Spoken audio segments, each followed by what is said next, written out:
Damn.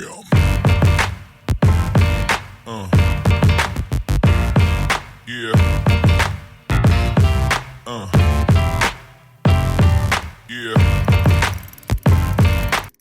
We forgot to say Brosmind. Okay, sorry, that's gonna take.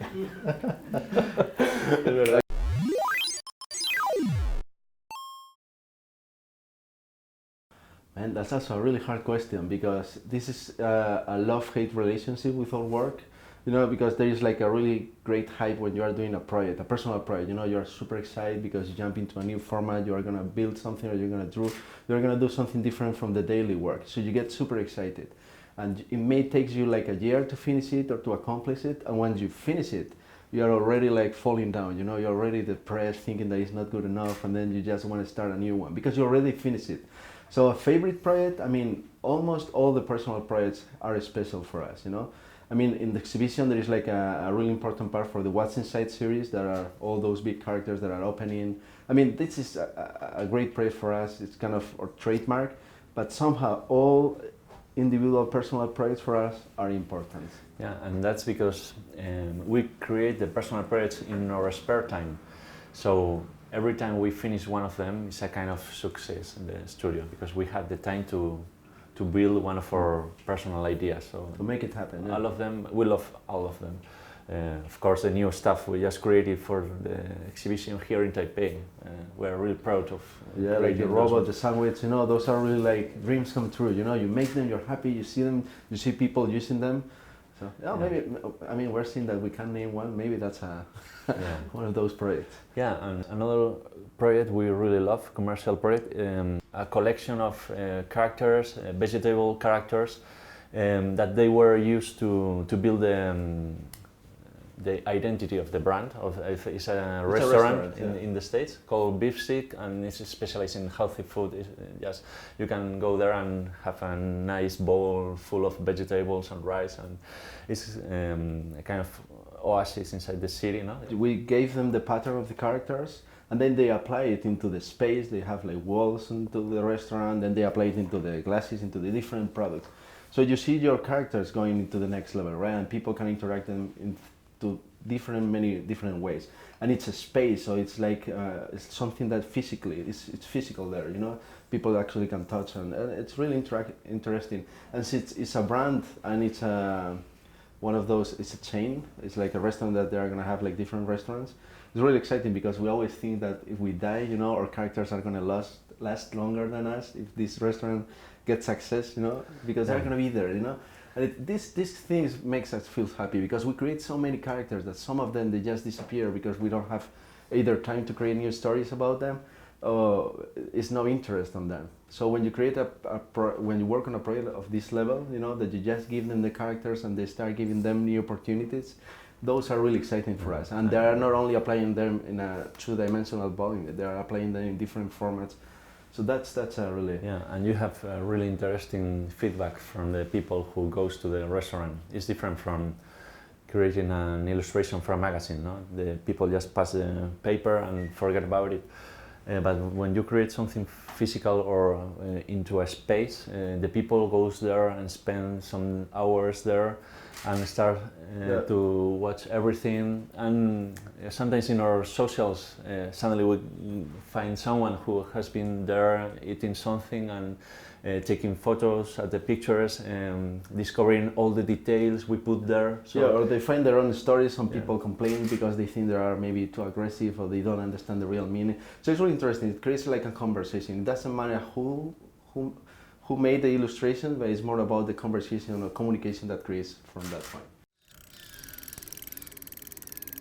I mean, we were really worried about that at the beginning, but then at the end, you do your work to make you happy because you are going to be doing this every day, 12, 15 hours a day. So if not, you are going to get crazy. And then it's just a matter of finding the right people. The people will find it out. Regarding to if people is going to get it or not, in fact, we always try to not be really literal with the meanings, and at the same time, we always like to add more levels of understanding there. Maybe there's the big message in the middle, but we add little details around who gives the piece more interest and more like it different longer. levels of reading. Yeah, you right. can discover that later in more reviews. No? In our case, we've been developing this style or this for our whole life. It's a combination through our kids' lives and blah blah blah. So it's really personal. So it's like every work we do, every project we do is like our little kids. So we want them to make us happy first, and then if someone's enjoy it, great. We're happy, and it's gonna be better because if you try to do things to enjoy it, to make other people's life happier and not yours, you are gonna end up in a really weird path.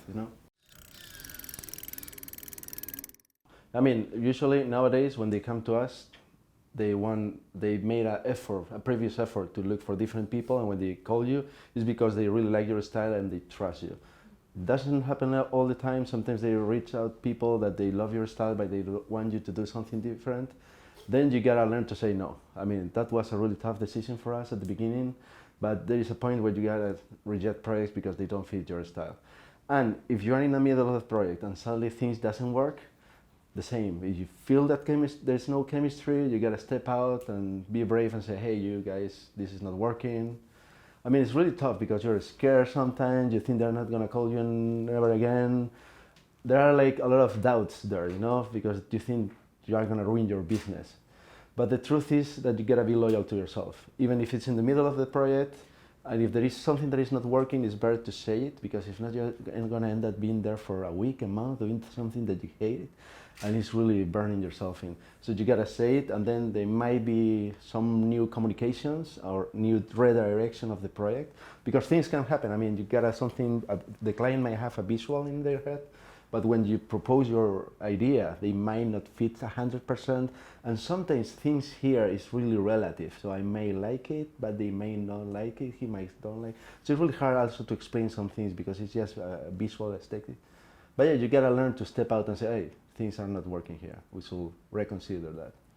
And yeah, an advice we always say to the students is that we were really scared at the beginning of saying no, because we thought everything was a small network, that they will say in between, hey, they told us no and blah, blah, blah. Let's not hire them, because they were a pain in the ass or whatever. They said no. And then we realized that in 12 or 13 years working as an illustrator, we never worked with the same client again. It's been always different. We might work with the same agency, but probably the art director is going to be different. And if you work with the same company, imagine that we work with Coca-Cola, Nike, whatever. They're probably going to be, they are so huge that the departments are different. So you don't have to be scared of saying no to someone, because, the world is huge and there are a lot of opportunities. You just got to keep there doing it. Yeah, because we were close, sitting in the plane next to the emergency door. And we were seeing this all the time. Yeah, and then we were looking all the time, like the open door, brother, can you write open door, please? Well, yeah, I'm working on that, but maybe I can. Yeah, but we were looking, there was like open door in one side, and then we saw door in the other side. And yeah, we understand that there's like the door on the top, and then you put like the little symbol in the middle. I'm going to find. So yeah, we're there, we're trying hard. Yeah. So this is a door, right, or something? Almost. Almost. And to make this open, you just have to put this here, no? Right? Well, maybe with this? Yeah? I don't think so, but yeah, kind of. I don't remember. Now, yes, first steps in Mandarin. Yeah. Now, next time will be.